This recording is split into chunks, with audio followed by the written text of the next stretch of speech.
Hey there! Welcome to Product Marketing Maestros, Tales from the Front Lines. I'm your host, Nitin Karthik. As Director of Product Marketing, I've always found that real world case studies are the litmus test for the effectiveness of any product marketing strategy. And that is why, in this show, we dive into the minds of industry titans as well as rising stars, unpacking their expertise in action packed 15-minute episodes, showcasing the power of product marketing through real world case studies. And today, we are joined by none other than the product marketing maestro, Mark Assini, who is Senior Product Marketing Manager of FinTech at Jobber. Mark is a top 100 product marketing influencer and host of the Runaway Success podcast, Product Marketing Live. You may have heard of that. With over 9 years across product marketing and general marketing, sales, and others, Mark has helped bring technology products and services to market and be the voice of the customer and wear many more hats along the way. With a background in video games, branding, advertising, and even at a creative agency, he supports a two-sided marketplace. Mark also has a unique appreciation for the challenges associated with working in both technical and creative environments, balancing analysis and processes with what we can call creative chaos. And with that, Mark, it is an absolute honor to have you on the show. Welcome. Thanks, Nick. Super excited to be here and chatting with you today. All right. So, Mark, without further ado, let's do as we promised our audience, which is give them some actionable insights. And for this, we're going to use, of course, a real world case study from your vast experience. We'll use the STAR framework. So we're going to talk about the situation, the targets, the actions, and the results. So with that, Mark, pick a situation from your experience and tell us a little bit about that situation. Yeah, absolutely. Happy to do it. So, let's turn the clock back quite a bit. My first product marketing role after completing my MBA, first time ever really understanding what it is to be a product marketer. And I was at a video game studio. I know a lot of people out there, have either active or passive interest in the video game industry. And it was an industry that I really wanted to, get my feet into and explore for the first time. And in this role, I was assigned to the studio's most successful game. It's a social game, existed exclusively on Facebook. This was back when kind of social gaming on Facebook was arguably on the kind of the plateau or on the decline in terms of popularity. A lot of players had shifted to mobile.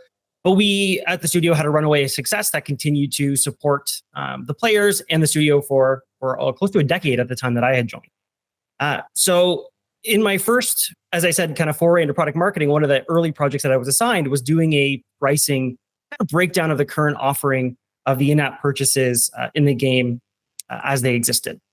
So really taking a look at, what are the different price points we have on offer?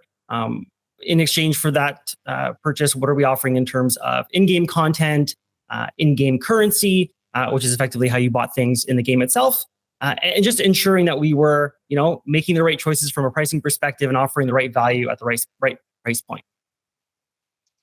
Wow. Yeah, I think, it's interesting. A lot of people, Mark, join product marketing from various different backgrounds and video gaming. I'm sure there are a lot of people in the audience. Wonderful. So you've told us about the situation. Tell us a little bit about the targets, either qualitative or quantitative. How should we think about the targets you were up against, Mark? Yeah, so the targets themselves were a bit of both qualitative and quantitative. From a quantitative perspective, we were observing some pretty interesting behavior amongst our customer base. It looked like their purchases were isolated to a specific price point. So we offered packages across $1, $5, $10, sometimes as high as $100 to $150. And what we were noticing is that the purchases tended to really converge around the lower price point. And you would imagine, obviously, cheaper, more affordable. But we knew there was something else going on because there were some customers who were willing to shell out for the big purchases, but not as many as we had assumed or really had expected based on our past analyses. So we really wanted to, from a quantitative perspective, kind of spread out that purchase behavior while still, kind of maintaining our existing pace in terms of revenue and ideally grow that revenue. From a qualitative perspective, and this is something in hindsight I wish we had paid more attention to, and I'll explain why in a little bit here, but also managing the customer and player fan base. So, being a social game, and as I said, having been around for close to a decade at that point, we had some really, really dedicated fans who were very protective of their game. In fact, the studio that I worked at, we had actually initially sold the game to another studio and then purchased it back after the studio that had owned it at the time threatened to shut down the game altogether. So our fans were really passionate, really big fans of us as a studio, but even more importantly, big fans of the games. So any changes that we made, whether it was to the in-game experience or, as you would expect, pricing, was responded to pretty with high enthusiasm, let's call it. So we really wanted to make sure that any changes we made to pricing were digestible by our customer base. Let's call it that. Yeah, and pricing, Mark, is such a double-edged sword. It's almost like a trade-off, right? We want to optimize it, not necessarily maximize. For one or the other, like giving away the store, you don't want that, but you also want to not run a charity. You need a profitable business. So that's wonderful. I think a lot of our audience can really relate to that. Wonderful. So we've talked about the situation and the targets. Now, Mark, let's get into the meat and potatoes. Let's talk about the actions that you undertook for this project. Yeah, happy to dive in there. So it's interesting, when you talk about pricing in the gaming space, and again, pricing more broadly, when you're dealing with digital goods, whether they be subscriptions or things that you can't put your hands on, obviously the perceived value is going to be fairly subjective from customer to customer. And really understanding the willingness to pay is an important aspect of understanding what that value is relative to the price point someone is, as I said, willing to pay for. In this particular case, it was interesting because after doing some pretty thorough analysis, what we found, the primary reason why our customers were, as I said earlier, gravitating towards those lower price points was because in actuality, we were giving away way more value in terms of that premium currency and content at the lower price points than we were at the higher price points. So, anybody who's worked in the social or mobile game space knows that the dollar price point, the dollar deals, as we call them, tend to be pretty popular, right? They're the lowest barrier or point of entry from a kind of premium experience perspective, most affordable. And typically when you kind of scale your pricing, as your price point increases, the amount of value you're giving away and the discounting becomes stronger because you want to incentivize someone to go from, that initial $1 purchase to seeing, oh, actually, if I spend $4 more, I can get 25% more value than I would if I had just bought 5 $1 packages. And then so on and so forth as you go up to, as I said, 25, 50, 75, 100. So in looking at kind of past deals, what I had found was that we were actually giving away more of that premium currency per dollar at the dollar price point than we were at our most expensive tier. So we were actually disincentivizing our players from buying at higher price points because they were truly getting less value for their dollar, which, obviously in hindsight and in chatting with other product marketers seems crazy. But, the team at the studio at the time, because they didn't have a strong product marketer, just didn't think at that level of criticality as a product marketer would. They were making decisions based on what their customers responded positively to. And obviously a customer is going to love getting more for less, right? So in doing that analysis and kind of understanding what price points and how much we should be offering to kind of optimize for both parties, the customer or the player and the studio, I put forward this recommendation of saying, hey, we really need to kind of rebalance scales here. And really, when we do a dollar deal, we want to give away good value, but we want it to feel like a special event. They shouldn't be happening all the time. And that was something that the studio kind of leaned on a little bit too heavily to keep revenue steady and predictable, was to offer these dollar deals at a regular cadence. So we decided in the analysis, hey, we're going to continue to do these, but we're going to change the kind of mix of the packaging around that. And we're going to push more of the value to those highest price points to encourage, those purchases at those points.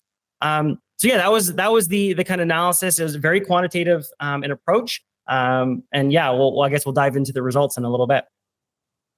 Yeah. Wow. I think this is an important lesson for a lot of our audience, which is sometimes when we get actionable insights, we have to do a lot of dumpster diving. We have to go into the numbers. In your case, it was pricing. In someone else's case, it may be something else, competitive analysis, what have you. And ultimately, from that deep analysis is where we get the insight. So wonderful. I think you have laid it out very nicely, Mark. Now, let's talk about the results. You alluded to that. So please give us, our audience, a little glimpse into the results that you were able to achieve here. Yeah, happy to share. So I would love to be able to stand here and say, it was a runaway success right out of the gate. Customers loved it. Revenue was through the roof.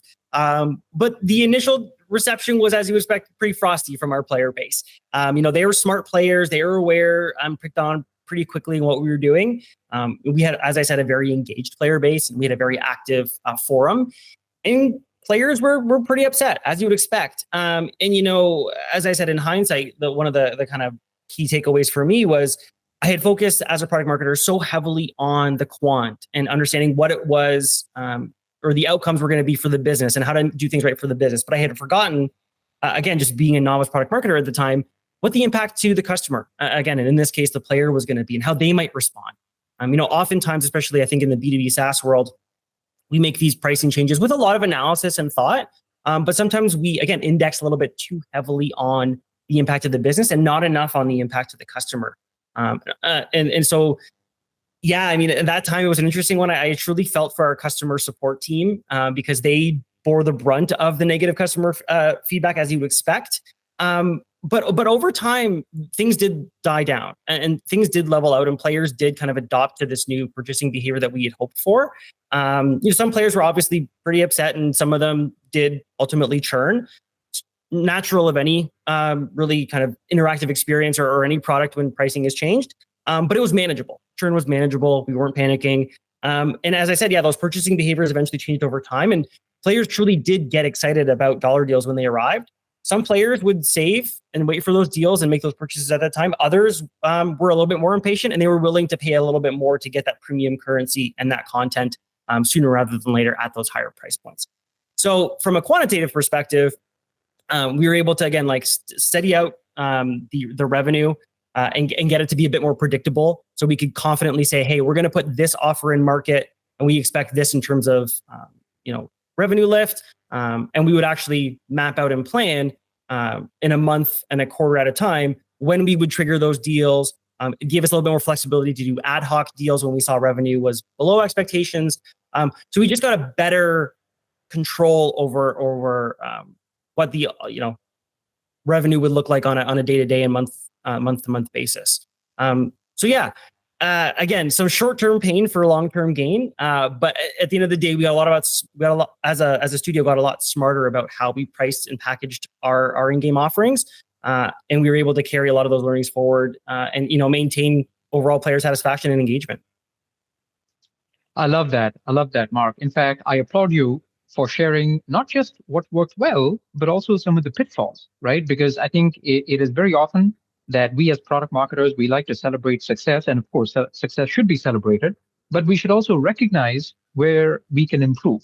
And I think your story is a tale which will inform our audience of some of the pitfalls when you deal with pricing. You've got to be very, very careful. So thank you. I think our audience really appreciated that.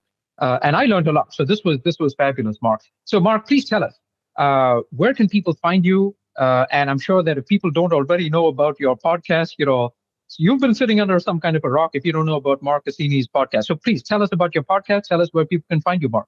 Yeah, absolutely. Thanks, Nitin, for that plug. So, I've been hosting the Product Marketing Life podcast for coming up, I want to say 2 or 3 years now. Episode 100 is fast approaching, so it's an exciting milestone to be able to share with everybody. And then, outside of that, you can find me on LinkedIn, Mark Assini. There's not very many of us. I think it might be one of two on LinkedIn, so pretty easy to find. And then you're very active in the PMA community on Slack. So if you've ever got any questions about anything product marketing related, if you're interested in being on the show, as mentioned in my introduction, I'm currently in the fintech space. If you ever want to talk anything fintech, you can find me both on LinkedIn and in the PMA Slack community. Wonderful, wonderful. Thank you, Mark. And to the audience, if you aren't already connected or following Mark, please do. I'm a big fan of his podcast myself, so I usually listen. So Mark, I'm always listening to the next episode. So thank you for that.